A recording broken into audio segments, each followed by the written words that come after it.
Welcome to the Employment Services Show podcast. I am your host, Rana Kodahi, and I would love to introduce you to my special guest, Nicole Stock. Nicole is the Regional Manager of Monash Peninsula in the Victoria region for atWork Australia Disability Employment Services. Now, with over 25 years experience in leadership and business development through assorted senior management roles, she is dedicated to leading strong teams and achieving success in business. And I can tell you she does that because I've seen this lady in action, and she's amazing. Some of her previous experiences are the Mornington Peninsula Businesswoman of the Year and hiring and developing a successful team of over 300 people for the Peninsula Hot Springs. Wow.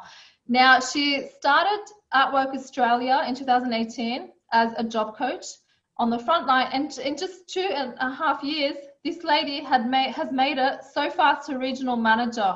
What is her secret? She will tell us very soon. And as a result, this has seen her develop a passion for DES, which stands for Disability Employment Services. And her mission is to thrive to make a difference in the client's everyday life. Thank you so much, Nicole, for giving us your time. Thank you so much for having me, Rana. Yay, I'm really excited. Great. It's exciting. So yeah. I'm going to kick off into my first question. Sure. I know that you're a great leader, and I know that you can lead a high performance team because I've seen you in action. So what does it take to lead a high performance team for those that are listening out there that are leaders? Yeah, look, Rana, I really lead by example, and I work hard at all times, and I always have a professional approach to what I do each day. I really want to align my team with atWork's vision and values because I really believe strongly in them, and particularly in DES, it's important to have really good vision and values to be able to achieve success. I really believe in a supportive culture as well, have a really positive culture in my team. We put some really great initiatives together. Obviously, over COVID, it's been more difficult because we've been working remotely. I have some great mentors at atWork Australia who manage me, my estate managers, and they had a great initiative, which is spin the wheel on a Friday.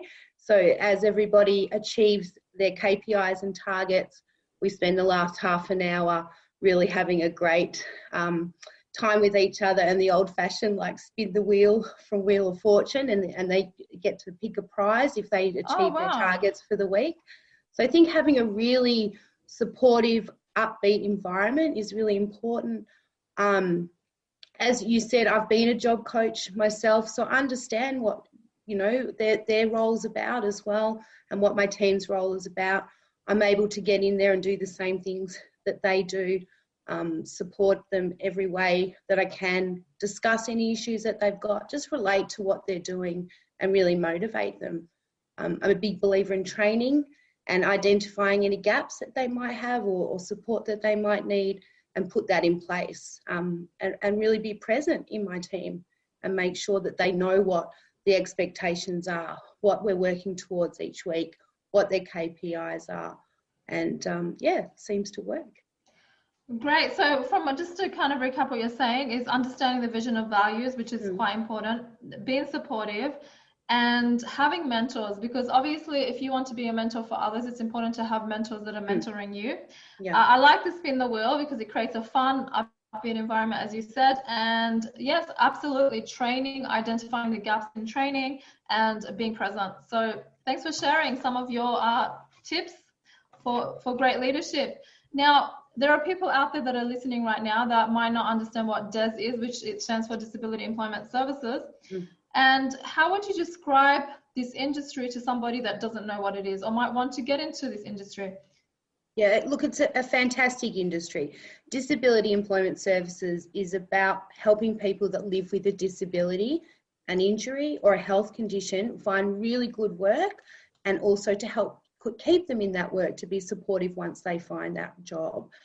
Our clients benefit really from the expertise that we have to be able to support them, to get the job, get their resumes ready, their cover letters ready. We do a lot of interview training and searching for what their passions are to be able to then reverse market them into the right position, into a workplace that's supportive for them as well. And we're just there if they need any extra type of help. We have a fantastic network of supportive employers as well that we work with. And, I really believe, and atWork believes, that there's the right person for the right job. And that's really what we strive to do each day. It's about supporting people, upskilling people, and giving them a real tailored one-on-one service. So the thing with disability employment services is about that you've got a job coach there, and you get to really create a relationship with the client and be able to find, what their passions are, how to upskill them, and how to find them meaningful employment. Absolutely. And I love disability employment. They're making such a difference in people's lives, and we understand that there is a lot of obviously discrimination when it comes to or misunderstanding or misconceptions about people with disabilities. So you guys are doing a fantastic job and changing so many lives. Now, I want to talk about now your career progression, because in just 2.5 years, you went from frontline job coach to now regional manager, where you were recently promoted. So what does it take for somebody to get to that level in such a fast time? I think it's passion. I just found this passion for Des and really fell in love with this role. And regardless of whether it be the job coach to the regional manager role that I'm doing today, each day that I go to work, I'm really proud of what I do, and I just love, and I just really want to be able to make an impact on the community that I'm working within, and also for my company and for my team members. So that means a lot to me to have found Des. It can be challenging. It's not an easy role all the time as well, and that's what I like about it too. It gives you some challenges, and you have to think outside of the box and look at different ways to do things. So I really enjoy the challenge that Des gives me as well, and just some great mentors that I found in disability employment services. So working with like I said, my state managers I really admire, and my fellow colleagues for regional managers, and that I've really enjoyed working alongside, and I've learned so much from them. The great thing about the people at atWork is they share their knowledge. They really believe in their staff, and their culture is really great as well. So I think when you've got a company that believes in promoting their staff within as well, a company that's just so invested in disability employment services in the client, so they're just able to equip us to do our job, which is fantastic. It gives you the opportunity to take those successes and make something of them. So yeah, I think I have really great drive for what I do as well, but also empathy. And I think working with disability employment services, you need a bit of empathy to be able to succeed and understand what these clients are going through. There's so many different facets of disability. So you can have your mental health, which is a real challenge, to your physical disability, which means that you might be really invested in changing the workplace and looking at modifying something so that somebody can do the job. And I love that. That's just a fantastic result, because I think everybody in this world deserves a chance to do what they want to do. And that's the drive that's given me to succeed, from job coach to regional manager. Also, like, I worked with an employment services training, and I did a blueprint, and that really gave me an opportunity to look at where I wanted to go and what I wanted to achieve. So it wasn't easy to do, but when you sit down and put it on paper, and you have goals and you have aspirations, and you know what you're working towards, and I really felt that I had the knowledge of Des and also the passion to be able to do the regional manager's role. And I probably didn't give my managers much choice. I was like, please, I'm the right person for this job. Please give me the opportunity to prove to you that I can do it, because I really am passionate about it. So, yeah. That's amazing. And it does take a passion for us to thrive in a role and doing what we love. And yeah, absolutely. And I remember you were doing that blueprint, and you were one of the first ones to complete it. And I think it's important to have a blueprint, because when we have a goal, we need to understand why we're doing it, the vision, the mission, the values, and then how we're going to execute that as well. Yeah. So thanks for sharing that. So that takes me to my next question. Okay, so what does it take for some, because you've been on the front line, so you didn't just come in from another leadership role, you were on the front line and you worked your way up from job coach manager now to regional manager. That's correct, yeah? Correct. So what does it take for somebody to be good as a job coach coming in, or an employment consultant? There are many names in the industry, but employment consultant, job coach, employment practitioner. It's definitely a busy role, so you need to be able to handle multiple things at one time. You need a lot of empathy, I think, as well, especially in disability employment services, a caring nature, but also a drive to be able to achieve your KPIs as well. I think it's a balance, particularly because you've got a lot of things coming at you at once, and things that pop up that are unexpected. You need the ability to recognise transferable skills in people, because particularly during COVID as well, and this time, you've really got to look at what industries are hiring and you know, where you're going to put your efforts. So how are you going to turn somebody that, you know, may have been in a long-term career and now needs to do something else because of a physical injury into, you know, meaningful employment where they're going to stay and they're going to be happy. So I think that leads to getting to know your client really well, and having and building rapport and building trust, and doing what you say is really important too, I think, to gain client trust and also the employer's trust. Yeah, keep working on your pipeline. You know, you've always got people that are really keen and ready to go to work, and that you just are basically, you know, giving them opportunities, showing them what's out there in the marketplace, helping them apply.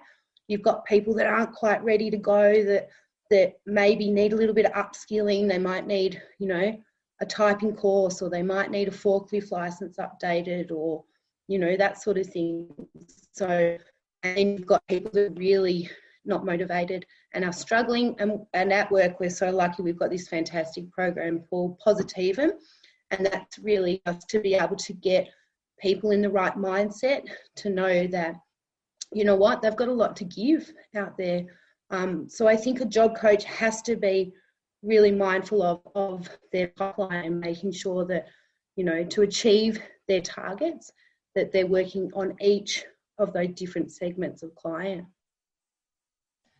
Yeah, so I mean, the employment consultant role has many facets to it, and it's almost like you need to be multi-skilled with the people side, and also the reverse marketing side, and also building a pipeline and the rapport. So you did say a lot, I mean, yeah, and it just, I don't think it's that difficult if you have a passion, but then you can always learn all the things along the way.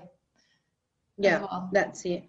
Yeah, and I think the team that I have got in Monash Peninsula region particularly have been with us for we've all, you know, all been there for a little while, and they really share their experiences, and they talk about maybe some of the things that they're struggling with, and they learn from each other. So a job coach is definitely not an easy role, but very rewarding role. So. Yeah, and you did mention sharing best practice and always learning and sharing knowledge, and I love that this Positivum. That's a great initiative. I don't know, I didn't know about it, but how long has it been around? Yeah, since atWork have developed it for, I mean, since this contract, it's really been initiated in. So we've been working with Positivum myself for 2.5 years, and it's a really great tool, you know, for people with different types of, so they might have a physical disability, and it's really easy to do. They log in, and each week they have a different module to complete, and it's just a motivator. It just helps them find maybe what they're looking for, you know, what they want to do, like I was discussing with their transferable skills. Mental health, how, you know, sometimes it's difficult for people to pick up the phone to be able to follow up from, you know, applying for a position. And this tool, Positivum, really allows people to build, it's a confidence builder too. And it's really unique to what we do. Yeah. Sounds amazing. Yeah, it is. Yeah. So my next question is, what message do you have for employers who may be reluctant to hiring somebody with a disability? Clients in disability employment services are great employees. You know, they can bring so many different benefits to the workplace. It's really about disability employment service clients.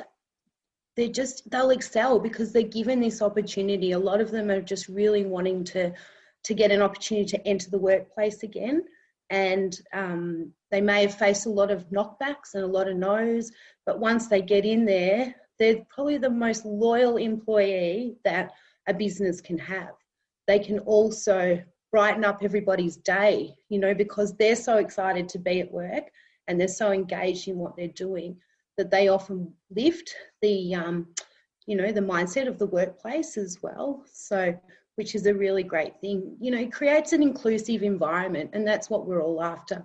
I think when we go to work is somewhere where we're happy and you feel included, and people that we find in our program are really bring that to the workplace. So they just have lower absentee as well, you know, because they're so excited to be at work and to get that opportunity. There's really so much that they can offer a workplace. And of course, we come in there as well, supporting them. So, you know, they're equipped, ready to go. They've got the shoes and the boots, or the, you know, the good radio, or the you know, computer, and they're really ready to take on the position. So you'll often find that they're a lot more engaged. Yeah, and that's so true. And you're so right. There has been a lot of studies about people with disabilities who go into the role very motivated, very inspired, because at the same time they might not be given the opportunity because they're so discriminated against.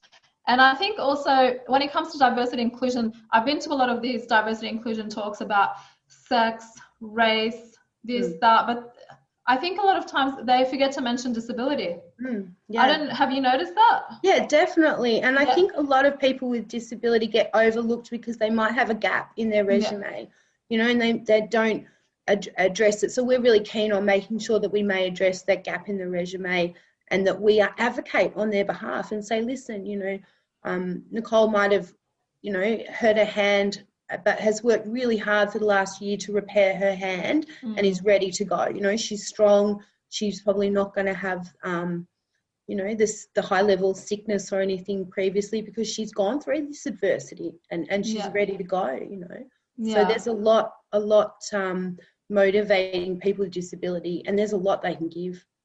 Very true. And I mean, disability can happen to anyone. You could be in a car accident tomorrow.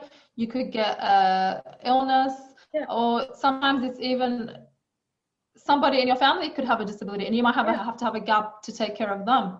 I've met people when I was working as an employment consultant that had 10-year gaps because they were caring for a sick parent. And then that parent died, and suddenly they were thrown in the work, and they're like, I've got this 10-year gap. And I said, you know what, so many people might not do what you did and sacrifice their career for. That shows that loyalty, it shows commitment, it shows that you've got a compassionate heart. Anybody that hires you should be so lucky. And then just trying to get them to realize how somebody, like, about all of their skills and all of their attributes, and appreciate that, and then they go out and feel so confident as well. Because they're the traits you're after in a really good employee, regardless if they've got a disability or not, you know. So I find that once we get them across the line and they're into that job, a lot of them have sustainability. They're there for a long time. So, and that's always a positive for business as well, to not have a recurring staff. Yeah, and anyone that comes out of an illness builds up so much resilience that they can take on anything and work really well under stress, because they've had to deal with that sickness and stress. Okay, so my last question is, we want to know Nicole. Who is Nicole? And I mean, I want you to tell us something about you that we may not know. That you're comfortable telling us. Of course. Well, I'll tell you why I'm so invested in disability employment services. So I had an uncle, my mum's brother, the only boy, a farming family. So they had 4 girls and 1 boy, and he had lack of oxygen at birth.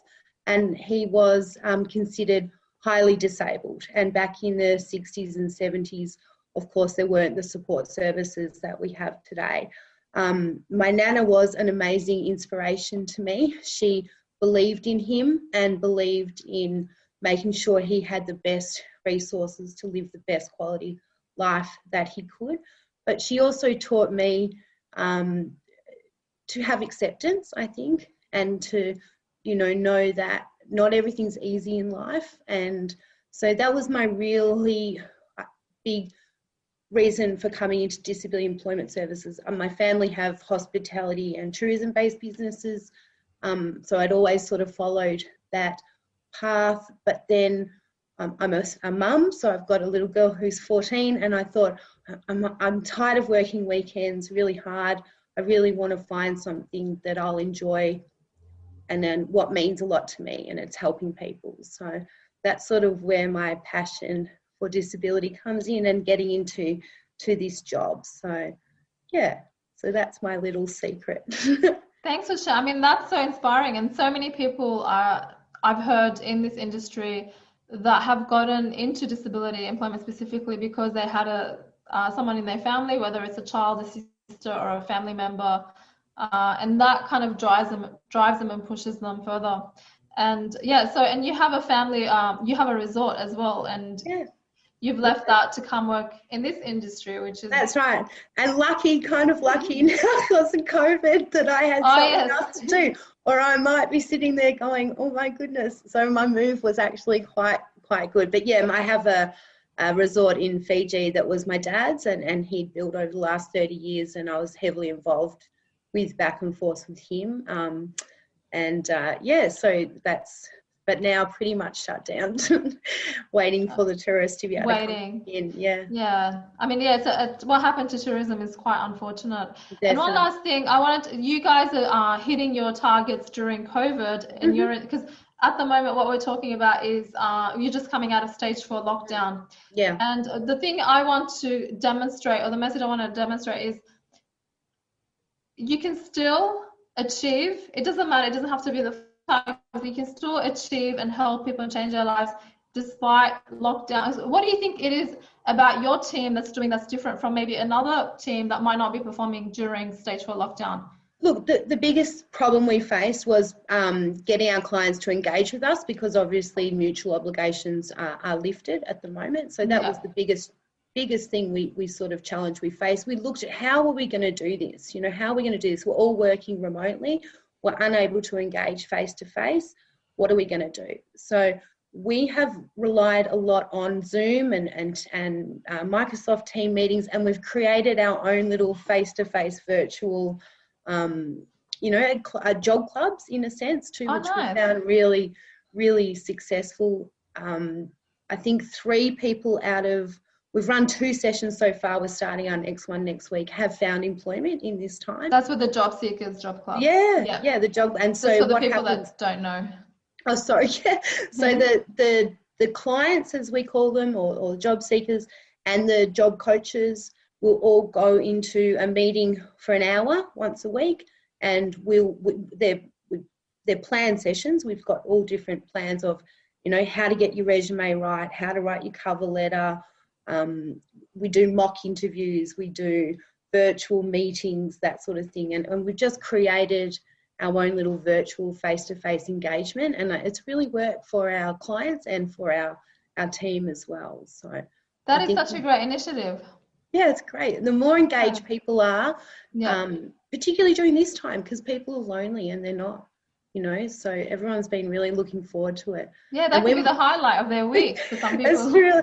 It's really cute, actually, because we do these sessions for 5 weeks, and then we get to the 5th week and they're all like, do we have to stop now? And so it's really quite and in my experience, sometimes people don't like going to job club. It's compulsory, part of their mutual obligation, but to see people saying, do we have to stop now, that is it's really cool. But we don't apply too much pressure. So if they're not feeling comfortable to be on camera, they can attend and you can hear their voice, and you slowly see them build confidence, and then one day they might and they'll pop up. So it's really just doing things like that, really looking at the industries that are hiring at the moment, looking at who's comfortable going out to work during COVID, Yeah. and just breaking it all down to where we can achieve our KPIs. Yeah. Well done to you guys, and congratulations, and thank you so much for coming on and giving us a little bit of your time thank you for having me. And thank you for atWork Australia as well. So anyone that wants to look up atWork Australia, so if you can just give us, where can people find firstly atWork, and I'll put them all in the show notes, but if people want to connect with you, where is the best place they can connect with you? And then just atWork Australia, what is their website? Yeah, so www.atworkaustralia.com, and then you can link into find your nearest office or send an inquiry through there. We've got a 1-800 number, so a free call number, which I'll make sure you've got to be able to put up for everybody. We've got a great television advert going on at the moment, so you might see us on TV.